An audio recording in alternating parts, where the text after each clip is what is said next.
자, 이 시간에는 지난 시간까지 우리는 속담과 관용적 표현에 대해서 공부를 하셨고, 이 시간은 제4편 언어 영역에 와 있습니다.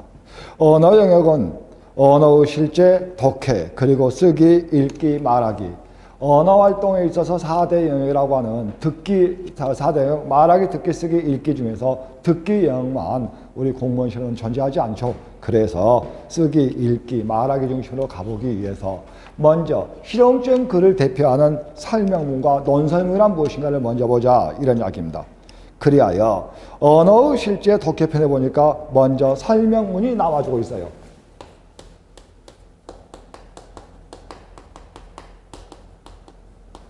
먼저 거기에 설명문이 나와주고 있는데, 설명문이란 무엇이냐 해서 설명문의 개념이 나오죠.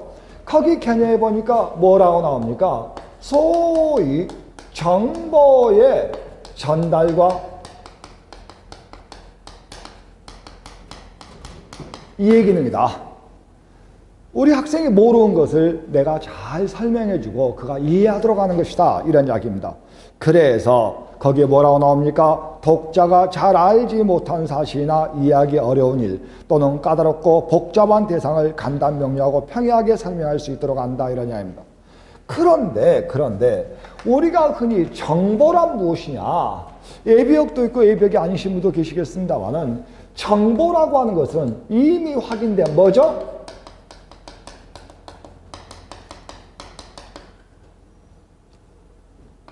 객관적 사실을 이야기한다. 그죠? 이미 정확한 사실을 이야기한다, 이런 이야기입니다.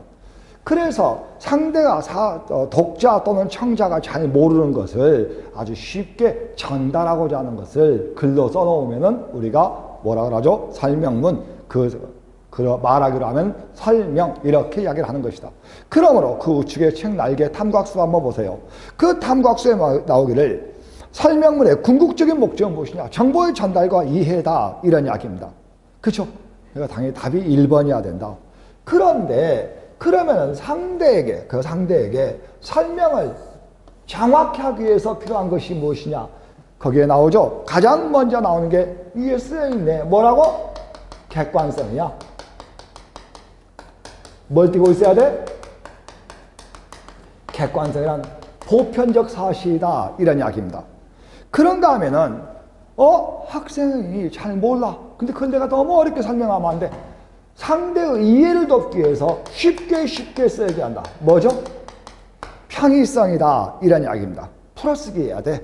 다음 이어서 설명한다고 늘어빼면 안 되겠죠? 뭐라고? 명확하고 간결해야 한다. 명료성이다. 이어서 체계성이야. 그러면 체계성이라고 하는 것은 우리가 흔히 이야기하는 무엇의 문제야? 논리성의 문제다, 이런 이야기입니다. 논리적으로 상대가 잘 이해할 수 있게 전달해줘야 한다, 이런 이야기예요. 그죠? 그것이 여기 2번에 나오는 설명문의 특징을 이렇게 설명을 드렸습니다. 이번에는 세 번째야. 거기에 세 번째 뭐라고 나와주고 있냐? 이번에는 설명문의 구성이 나와주고 있네. 설명문의 구성이 나오는데 가장 먼저 나오는 게 뭐예요? 서두, 머릿말이에요. 그러면은 서두라고 하는 것은 무엇이냐? 보세요. 내가 왜 이 글을 쓰게 되는가? 즉, 설명 대상의 제시가 이루어진 부분이다. 그러면 설명 대상을 제시하기 위해서 가장 중요한 건 뭐죠?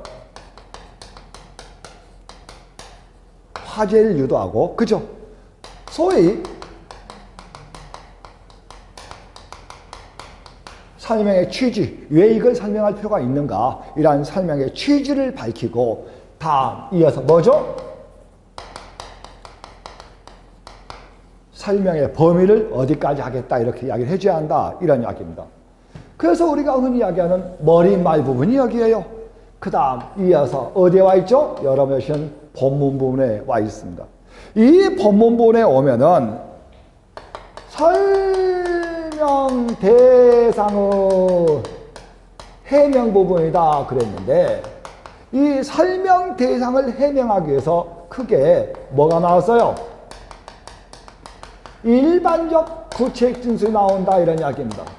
이때 일반적 진술이란 상유 비묘사적 진수란 말을 쓰고 이건 하의 묘사적 진수란 말을 쓰기도 해요. 그래서 시험 문제가 나올 때 비묘사적 진수란 말도 나오는데 그건 일반적 진수와 같은 뜻이요. 묘사적 진수란 국제 진수와 같은 뜻이다. 이런 이야기입니다. 대체로 우리가 흔히 이야기하는 뭐야? 주지 부분이 여기에요. 설명문 논설문에 보면 주지, 부연 이런 거 나오죠? 이게 바로 어디야? 부연 부분이다. 이런 이야기입니다. 후에 다시 말씀을 드리겠지만은 주지와 부연이 묶여서 뭐가 되죠? 하나의 문단이 만들어진 겁니다. 그러면 우리가 흔히 이야기하는 구체적 진술이란 보세요. 흔히 상술, 뭐야? 상세화, 예시, 비유, 근거제시, 소위 상술, 예시, 비유, 근거제시 등에 이루어진다. 그래서 우리 교재 책 날개 보세요. 우리 교재 책 날개 보니까 뭐라고 나오냐? 일반적 진수가 추상적 진수이 나와주고 있는데 일반적 진수이라고 하는 것은 포괄적인 주제문이다. 그래서 제가 칠판에 쓰기를 주지다. 이렇게 말씀드렸고 구체적 진술은 상술, 예시, 비유, 근거지시 등에 의해서 일반적 진술을 보충하는 역할을 한다. 그래서 뭐라 해서 부연이다. 이렇게 말씀드렸다. 이런 이야기입니다. 그렇죠? 다음 이어서 이번에는 어디에 와요? 결말 부분에 온다. 결말 부분에 오게 되면은 우리 교재 다음 페이지 보세요. 설명 내용의 요약, 정리, 마무리를 한다. 이런 이야기입니다. 그래서 설명 대상의 확인과 뭐가 필요하죠? 요약, 정리를 해주는 부분이다. 그래서 가끔 시험 문제에 보면은 글을 주고 이 글은 머릿말, 본문, 매지말 어디에 속하냐 이런 문제도 있는데 아주 단순한 문제예요. 대체로 글이 이런 식으로 만들어진다. 이런 이야기입니다. 이리 했을 때 가장 중요한 게 그 다음에 설명문의 진술인데 설명문의 진술에 들어가기 전에 책 날개에 있는 문제를 한번 풀어보겠습니다. 이 문제가 설명문이란 무엇이냐? 설명문은 어떠한 특성을 지니고 있냐? 설명문은 어떠한 구성을 가지고 이루어지냐? 이걸 공부하는데 아주 중요해요. 먼저 갑니다. 먼저 답이 몇 번이냐? 2번으로 되어 있네. 1번 한번 읽어볼게. 한옥지붕의 기본적인 모양은 맞배지붕, 우진각지붕, 팔짝지붕이다 해서 첫 번째 문장 1번의 첫 번째 문장이 제가 이제 읽었던 부분이에요. 그래서 첫 번째 부분을 보니까 대체로 어떻게 나와서 A는 B다 하고 나왔네요. 무슨 이야기냐? 한옥지붕의 기본적인 모양은 이게 A야. 그 다음 맞배지붕, 우진각지붕, 팔짝지붕의 모양이 있다 하고 나왔으니까 A는 B다요. 그런데 이런 문제를 읽을 때 봐봐. 맞배지붕, 그쵸? 그 다음에 팔짝지붕, 그 다음에 우진각지붕, 이 순서인가? 맞배지붕, 우진각이 먼저 나오는구나. 우진각이 먼저 나오고 그 다음에 팔짝지붕이 나 있다. 이렇게 나왔단 말이야. 그치? 그러면은 그 다음에 기억 밑에 니은이 뭐냐? 지금부터 부연이에요. 일반적 구체적 진술이야. 그럼 반드시 이 밑에 진술도 어떻게 나와야 돼? A, B, C 이렇게 나와야 돼. 그래서 맞배 지붕이란 어떻게 만들어진 지붕이고 우진각 지붕이란 어떻게 만들어진 지붕이며 팔짝 지붕이란 이러이러한 모양이다 해서 A, B, C 순으로 나와야 한다는 이야기야. 그러니까 이 문제를 읽을 때 맞배 지붕, 우진각 지붕, 팔짝 지붕이 있다 그러면 A, B, C를 쳐가면서 써주면서 봐줘야 돼요. 볼까요? 뭐라고 나오냐? 맞배 지붕은 지붕의 앞면과 뒷면을 서로 맞댄 모양이다 해서 맞배 지붕에 대한 진술이 나왔어요. 다음 이어서 팔짝지붕. 이에 반하여 팔짝지붕은 우진각 지붕의 형식에 다시 여덟팔자 모양을 덧붙여 붓자살이 퍼지는 듯한 형상을 하고 있다 나왔는데 팔짝지붕에 대한 설명이 나왔어요. 그런데 이게 보세요. 우진각 지붕에 대한 설명이 없으니까 팔짝지붕 자체가 설명이 안 돼. 이해가 안 돼.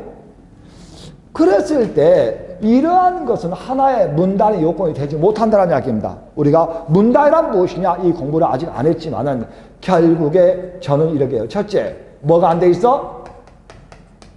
완결성. 문장이 완결이 안 된 거야.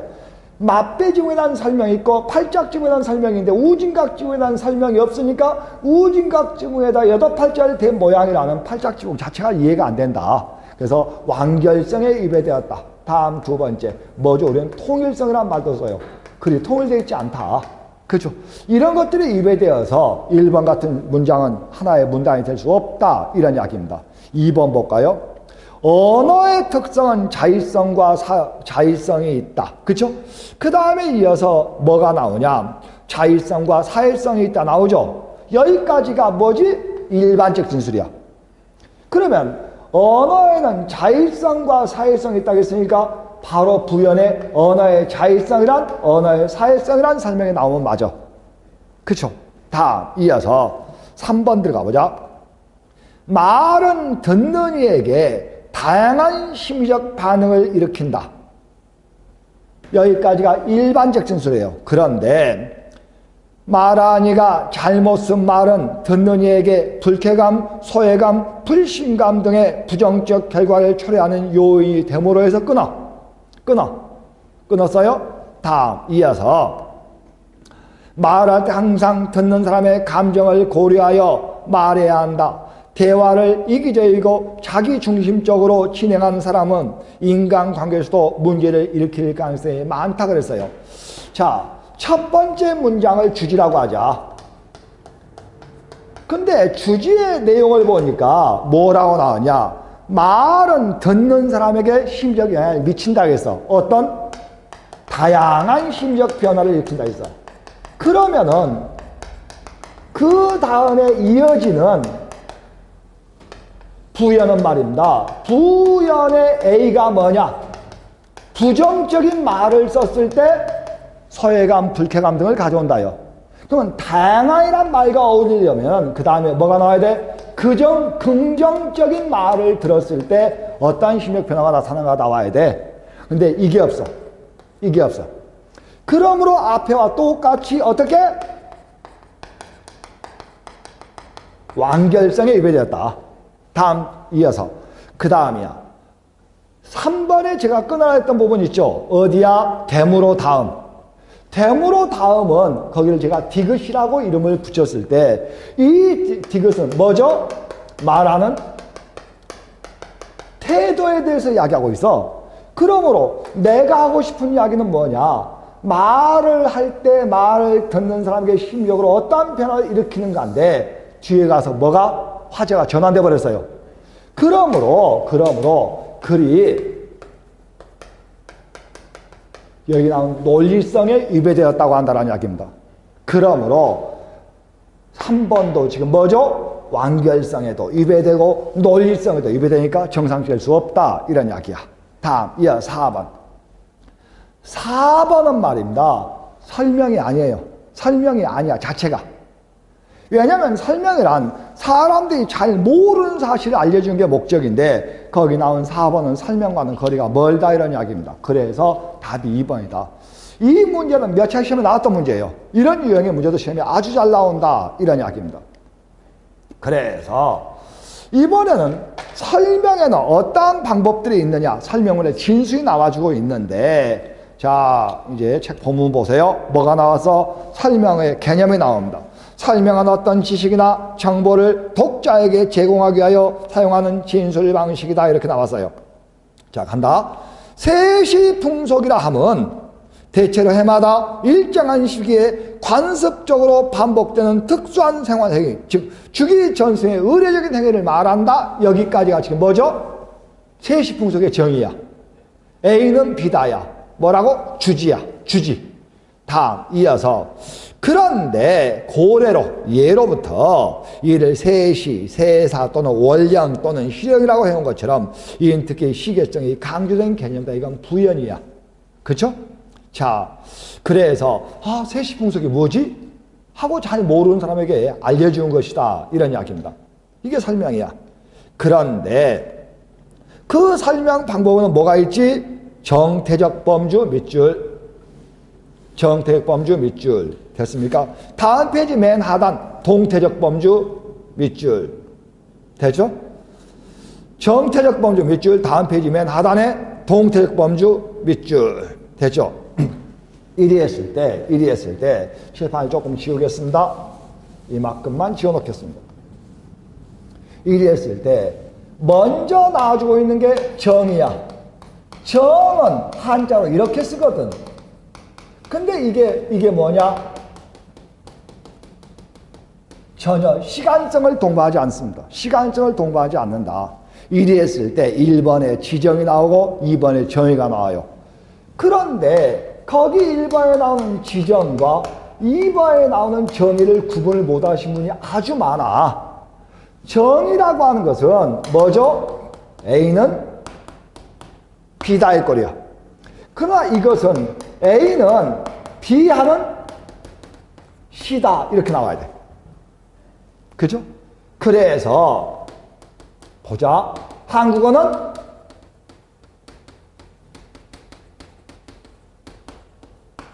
얄타여다. 얄타여계열이다. 이렇게 써서. 그러면은 이건 지금 뭐죠? 이게 A야. 이게 뭐죠? B다. 이런 이야기야. 그러면은 그 다음 지문을 보자. 뭐라고 나오냐? 문학은 언어를 평온스러워 하는 예술이다. 이렇게 나왔어. 이렇게 왔을 때 간다. 끊었어요. 이렇게 하나, 둘, 셋 하고 끊었을 때 A는 B하는 C다 이렇게 나와. 먼저, 그치? 다음, 두 번째.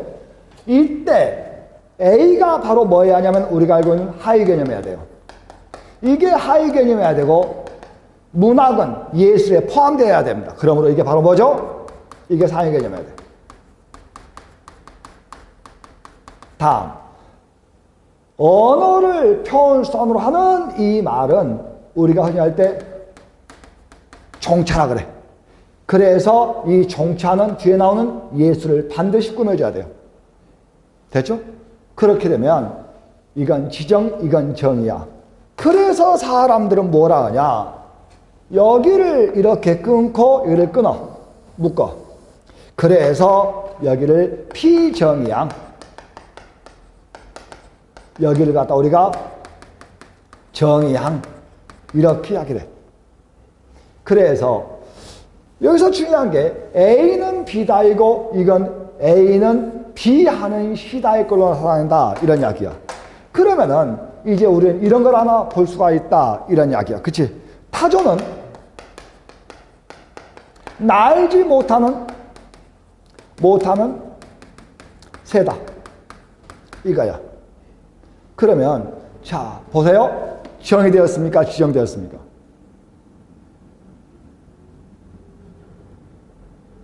이건 정의되었어요? 지정되었어요? 정의. 이게 정의되었대. 그러면은 여러분 보신 대로 이게 바로 뭐죠? 새 속에 타조가 포함되어 있죠. 그래서 이게 피정의양, 이게 종차, 이게 지금 상위 개념이야. 예술 안에 포함되어 있어. 그런데 여기 나오는 이 문장과 이 두 개의 문장을 비교해보자. 언어를 표현수단으로 하는 예술은 문학이다. 말 되지? 언어를 표현수단으로 하는 예술은 문학이다. 다른 예술과 문학이 구분된 제일의 요건은 언어가 표현수단인 언어거든. 근데 이거 봐봐. 날지 못한 새는 타조다. 그럼 닭은? 말도 안 되지. 이건 여기 성립을 하는데 이건 여기 성립을 안 해요. 그러려면은 반드시 지정이라고 하는 것은 뭐지? 부분, 조건, 특성의 진술이어야 된다. 부분, 조건, 특성의 진술이다. 자, 지정과 정의. 당연히 이건 뭐 돼야 돼? 지정돼야 돼요. 지정돼야 돼. 그러면은 하나 더 쓴다. 표준어란 무엇이냐? 이렇게 쓸게. 그냥 표준어라고 하는 것은 현대, 서울에 교養있는 사람들이, 현대, 서울에 교養있는 사람들이 두루두루 쓴 말이다. 그치? 이랬을 때 이건 정의되었어? 지정되었어? 이거 기출문제지. 정의되었습니까? 지정되었습니까? 표준어란 현대, 서울에 교養있는 사람들이 두루두루 쓰는 말이다. 당연히 뭐 돼야 돼, 이건? 지정돼야 돼요.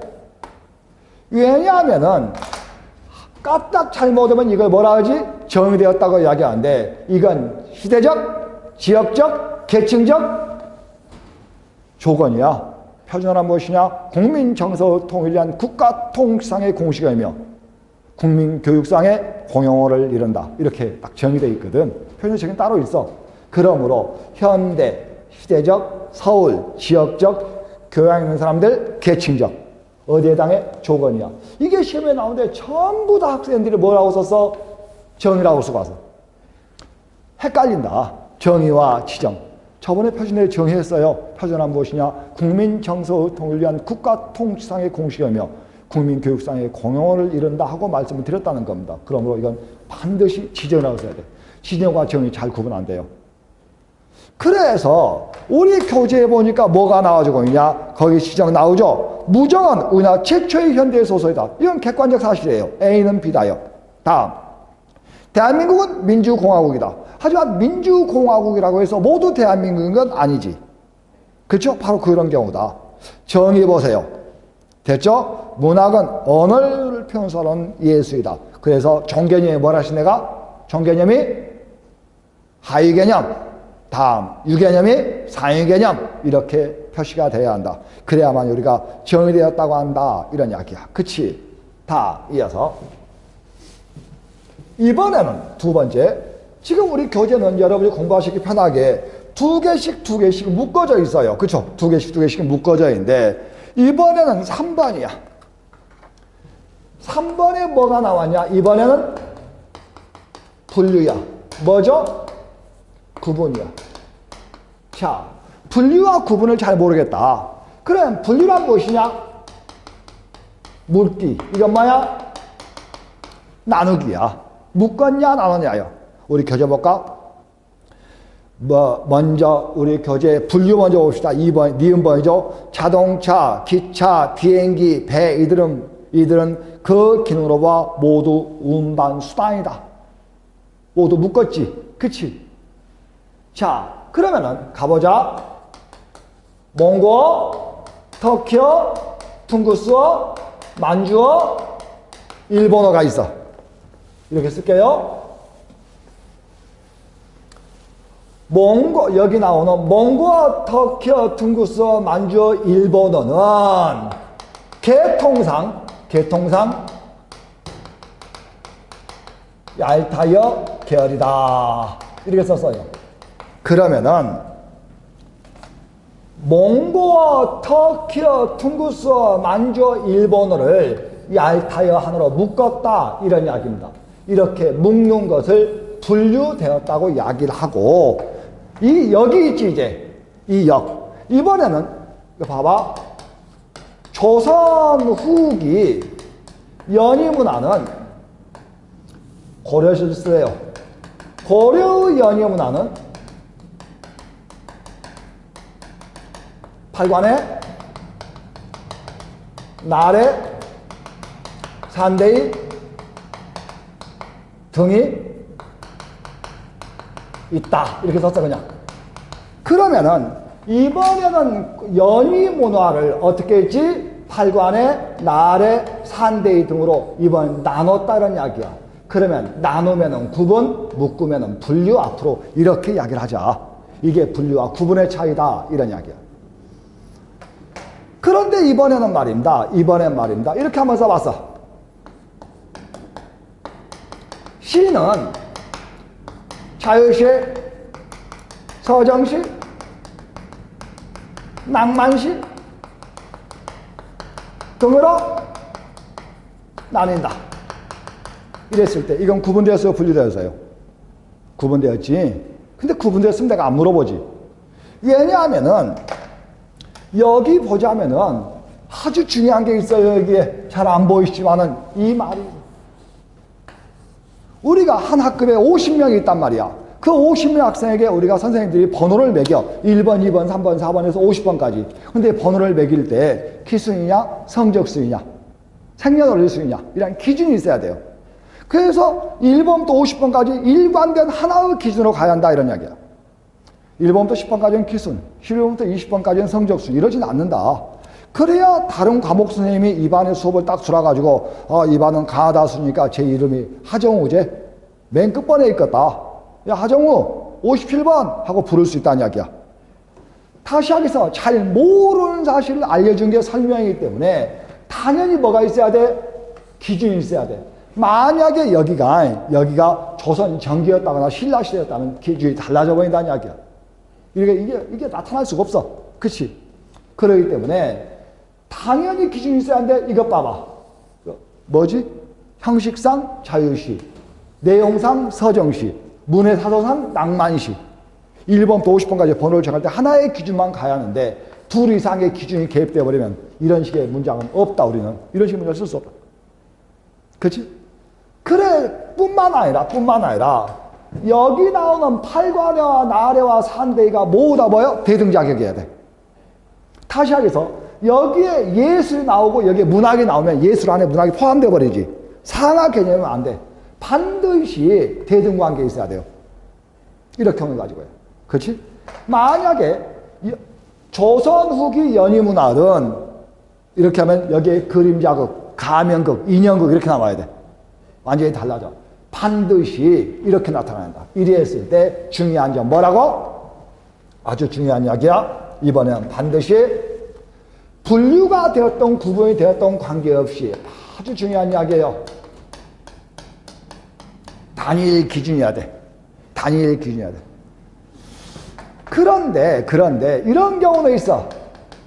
시는 경향시, 자유시, 산문시 등으로 나뉘다 했을 때 여기도 똑같이 뭐가 없어? 기준이 없단 말이야. 근데 딱 봐도 기준이 뭐야? 형식상의 문제야. 이미 보편적 기준이 정해져 있는 경우는 생략이 가능해. 그치? 그러므로 반드시 기준이 있어야 한다. 보편적 기준이 있고 단일한 기준 아래 나뉘면은 이것도 우리가 구분되었다고 한다. 이런 이야기야. 자, 이렇게 해놓고 한 번 더 분류와 구분을 말씀드리겠습니다. 공무원 시험에서 분류와 구분을 나눠서 시험을 물어요. 그런데 고등학교 7차 교육과정 이후로는 분류와 구분을 묶어서 뭐라 그래? 분류라고도 할 수 있다 이랬어요. 그러므로 도서관에 갔더니 뭐가 있어? 도서 분류표가 있어. 십진법에서. 그치?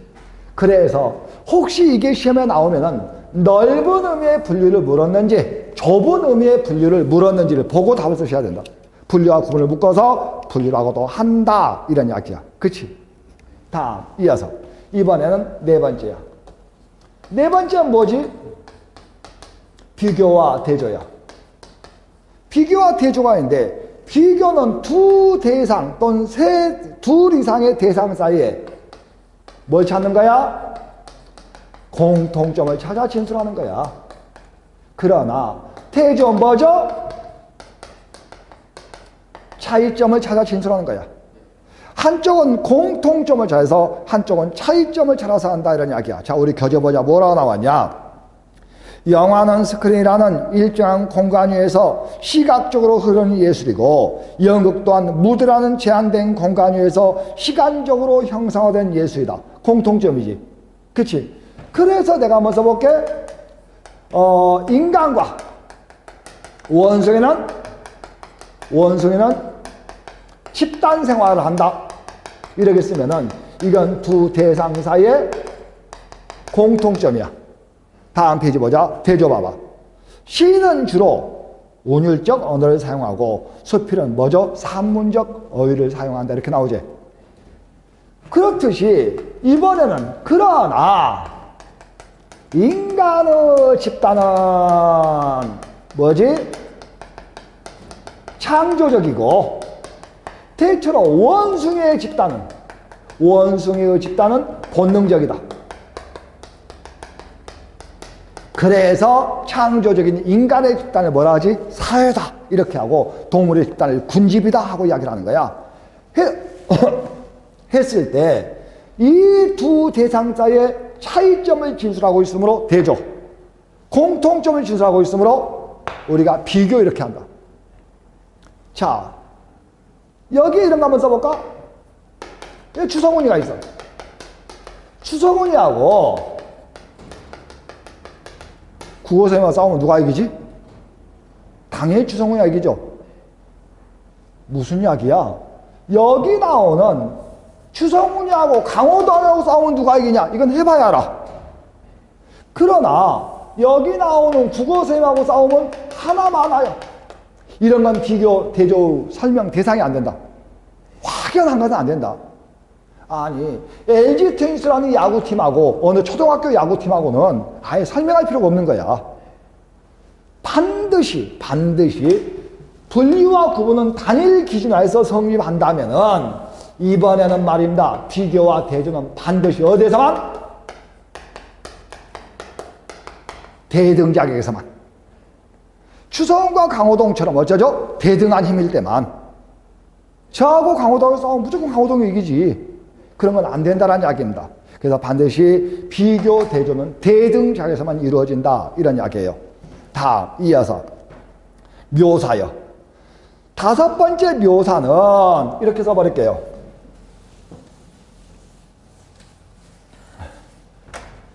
이번에 거기 나오는 다섯 번째 묘사는 묘사란 무엇이냐? 뭐죠? showing, 보여주기야. 그림 그리듯 보여주는 것이다 이런 이야기야. 근데 설명문이니까 그리면 못 그리지. 그걸 말로 설명해 주는 거야. 가볼까? 거기 우리 교재에 뭐라 나왔냐? 이슬을 실은 듯한 밤기운이 방구서로부터 슬금슬금 기어나와 사람에게 안기고 비가 오는 까닭인지 밤은 아직 깊지 않건만 인적조차 끊어지고 온 천지가 빈 듯이 고요한데 투닥투닥 떨어지는 빗소리가 한없이 구슬픈 생각을 자아낸다. 밤비 내리는 풍경과 자신을 지금 묘사하고 있는 거예요. 보여주기다 이런 이야기입니다. 그래서 묘사는 대단히 뭐죠? 감각적이야. 뭐죠? 비유적, 문학적 진술의 경우가 아주 많다. 그렇죠? 그래서 이효석의 매미꽃 피무렵 같은 소설들, 그렇죠? 이런 것들은 전부 다 뭐죠? 감각적 소설이다. 이렇게 이야기하는 겁니다. 묘사적이거든. 여섯 번째 예시가 나도 예시는 할 필요 없겠지? 뭐죠? 예증이야. 예를 들어 증명해 보이는 법이다. 그래서 거기 나오죠. 세시풍성은 1년간 생활 과정에서 어디듬을 주어 다음 단계로 넘어가는데 박찰가는 생활의 악센터 같은 역할을 해왔다. 다음, 설을 맞아 앞에다가 뭐라고 쓰냐? 예컨대 이런 말이 올 수 있어. 예를 들면 거기서부터가 예시야. 예컨대 설을 맞아 신기일전한다든지 추석을 지내며 조상과 추수에 대한 감사를 느끼게 된다든지 하는 것들이 모두 한두 예라 할 수 있다 이렇게 나오지. 바로 뭐야? 예시야. 다음 이어서 일곱 번째. 이건 제가 나중에 유추는 추론법에 가서 귀납적 추론을 하면서 유추를 한 번 더 하겠지만 이건 우리가 이야기할 때 뭐라고 이야기해? 확장된 비유다. 확장된 비유다 이렇게 이야기하지. 그런데 예를 들어서 인생이라는 추상명사를 너무 설명하기 힘들어. 그래서 사람들이 어디다가 마라톤에다 해. 그치? 법이란 도대체 무엇이냐 이걸 설명하기가 너무 복잡해. 그래서 뭐 담벼락에 비유해. 담이 있으니까 불편해. 그러나 외부 시선과 도둑으로부터 나를 보호해줘. 법이 그래. 지키면 불편해. 그러나 실은 나를 보호해 준 거야. 그래서 인생은 마라톤의 법은 담장에 하되 봐봐 추상적인 것은 어떻게 구체화하고 복잡한 대상은 어떻게 하지? 단순화하는 거야. 이게 유추다. 비유를 하되 추상적인 것은 구체화해. 인생과 법처럼. 그치? 우리가 흔히 이야기하는 조직과 개인이야. 나 회사에서 열심히 일하고 있는데 회사가 나를 싫어해. 그래서 개인과 조직 간의 갈등은 어느 사회나 존재를 하는 거거든. 그러다 보니까 조직은 개인을 위해서 어떠한 관계에 있어야 되며 개인은 조직을 위해서 어떠한 위치에 있어야 하는가를 설명하기 위해서 뭐할까? 거대한 기계와 뭐야? 나사못의 관계야. 정말 훌륭하고 뛰어난 기계도 나사못 몇 개 빼버리면 안 되죠. 그런 것처럼 나사못은 거대한 기계에 박혀있을 때 적절한 기능을 수행하는 것이고 기계 또한 나사못이 박혀있을 때 제 기능을 수행하는 거거든. 둘이 상보적 관계에 있어야 한다 하고 어떻게 하는 거야? 단순화시켜주는 거야. 이런 걸 가지고 이야기한다. 이어서 8번째 분석이야. 분석을 쓰는데 정태적 설명의 마지막이죠. 그런데 여기다 쓰려고 그래. 왜 여기다 쓰느냐? 우리 학생들이 분류와 구분과 분석을 이해를 못해. 그래서 여기에 쓰는 건데 가보자. 우리 교재 뭐라고 나오냐? 하나의 사물 또는 하나의 유기체를 나누는 법이다. 하나의 사물 또는 유기체를 나누는 법이다. 이런 이야기야. 그랬을 때 간다. 이거 봐봐. 물은 두 개의 수소와 하나의 산소 원자로 이루어진다. 이렇게 했다 그래. 그랬을 때 물을 수소와 산소로 나눴다는 공통점이 있어. 맞지? 맞지? 무엇과? 구분과 같아. 구분도 나눴거든. 그치? 그래서 쓰기 좋게 물이 있는데 이건 두 개의 수소와 하나의 산소가 합쳐진 거다. 그치? 이런 이야기야. 그런데 여러분이 곰곰 다시 한번 살펴보면 이런 게 나오지. 여기 보세요. 나눴다. 구분도 나눴고 분석도 나오는데 여기 보세요. 팔관에는 고려의 연이문화다. 말 되지. 날에는 고려의 연이문화다. 말 되지. 수소는 물이다. 말 안 되지. 왜냐하면 이것들 하나의 사물 또는 하나의 유기체를 나누기 때문에 이것들이 모두 뭐야? 물이 되는 거야. 그래서 산대인은 고려의 연이문화다. 이건 말 되지만은 산소는 물이다. 이건 말이 안 되는 거야. 그렇지? 그랬을 때 이 분석을 크게 두 가지로 보는데 우리가 흔히 이야기하는 뭐지? 노유적 분석이야. 예를 들어서 뭐가 있을까? 인간의 특징. 인간은 직립보행을 한다. 첫째, 인간은 직립보행을 한다. 둘째, 인간은 언어를 사용한다. 셋째, 인간은 불을 사용한다. 등등등. 첫째, 둘째, 셋째로 나오는 건 전부 다 노유적 분석이야. 우리 교재에 있지. 김군이 거기 나오기를 김군이 아픈 이유가 뭐냐? 첫째, 체력이 약해. 둘째, 힘든 일 무리하게 해서. 세 번째, 제대로 먹지 못했어. 그치? 하나, 둘, 셋. 첫째, 둘째, 셋째로 나가면 무조건 노유적 분석이야. 그치? 다음, 이어서 그 다음 뭐가 나오냐? 소설을 구성한 요소는 해가지고 나오지? 모두 나눈 것이다. 이런 이야기야. 그래서 여기 나오는 구분과 분석의 차이는 여기 성립을 하느냐 하지 않느냐야. 그랬을 때 한번 이건 전혀 다른 문제인데 이것 봐봐. 부분과 뭐가 있지? 부문이 있거든. 근데 한미 FTA가 있어요. 한국과 미국의 FTA가 있는데 자동차 부문에서 많은 수익을 얻었어요. 이때는 부문이야. 부분이란 말을 안 해. 왜냐면 이 자동차 밑에도 뭐가 많아. 뭐 트럭도 있고 화물도 있고 또 뭣도 있고 뭐가 더 많아. 차의 종류가.